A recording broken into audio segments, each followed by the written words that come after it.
territory of the Labuan. So the history of Labuan Island is that it was initially a very small fishing village under the control of Bruneian Empire, which is now we call it as Brunei Darussalam.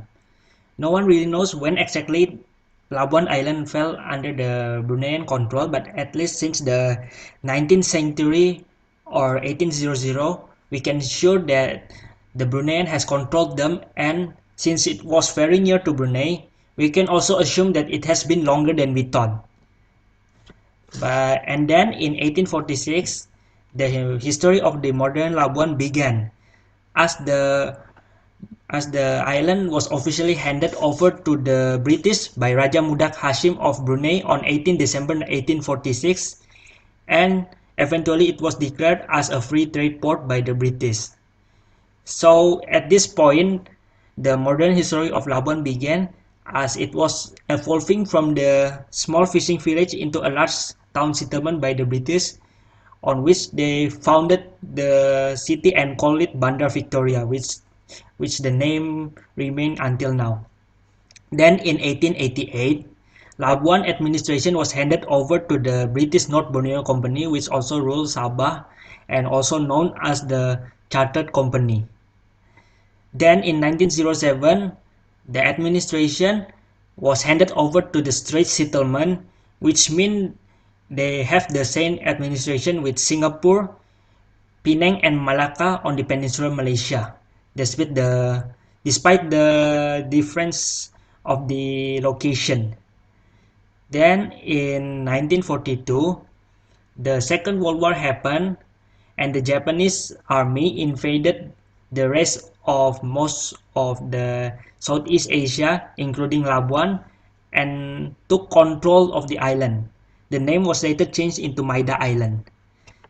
But in 1945, when the Second World War was going to end, as the Axis powers were almost lost to the Allies, General Masao Baba signed a surrender letter at Layang-Layangan Beach in front of the General Major George F. Wooten, the 9th Division Commander of the Australian Allied Force.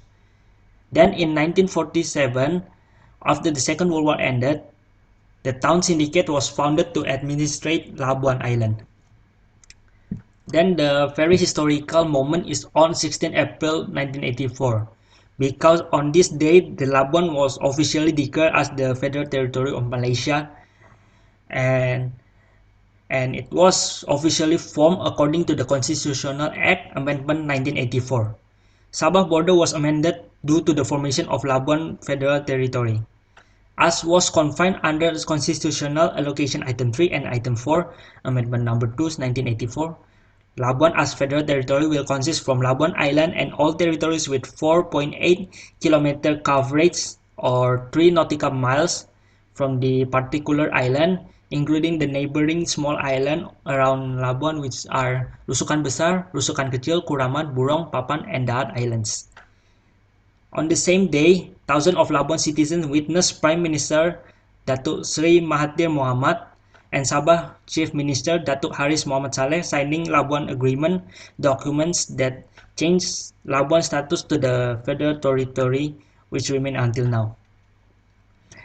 Then 6 years later, on 1 October 1990, Labuan was pronounced as the International Offshore Financial Center, which means that foreign companies can come to Labuan without paying taxes to the Malaysian government.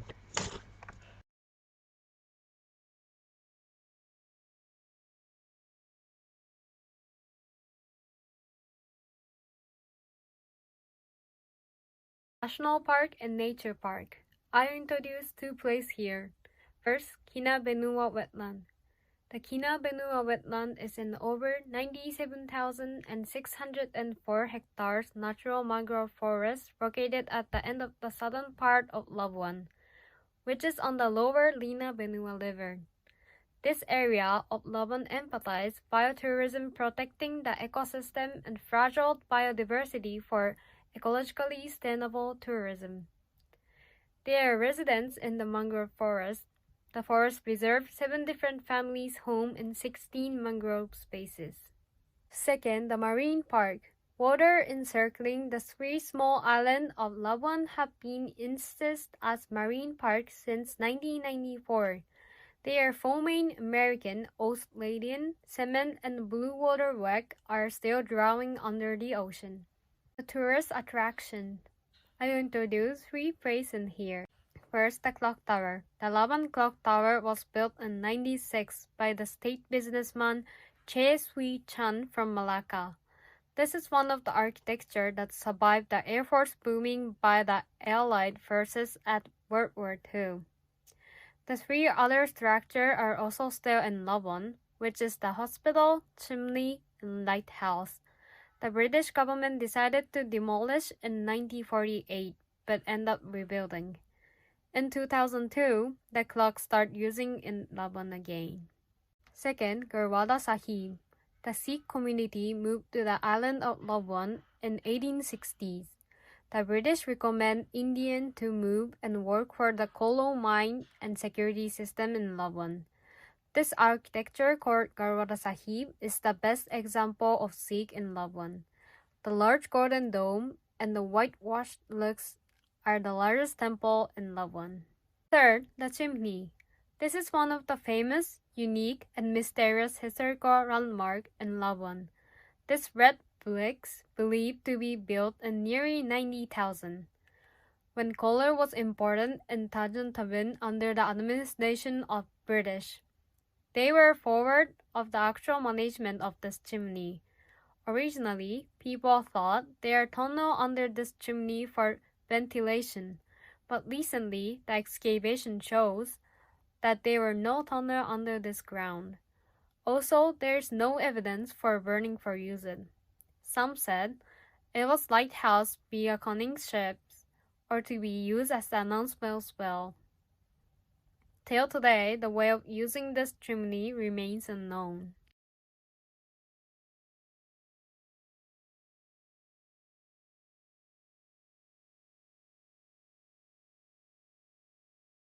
Labuan is a federal territory located in east of Malaysia near Sabah. Along with the six small islands, they have a total combined area of 92 square kilometers. It is divided up into 28 districts, including the capital, Bandar Victoria, and 27 administrative villages. Due to it being between both the Pacific and Indian Ocean, it has a wide range of biodiversity and an extremely high populace of both flora and fauna. This, in, this includes the green and hawksbill turtles, which both come to the island to lay their eggs, and a specific type of coral. Also, numerous species of birds, butterflies, flowers, and moths.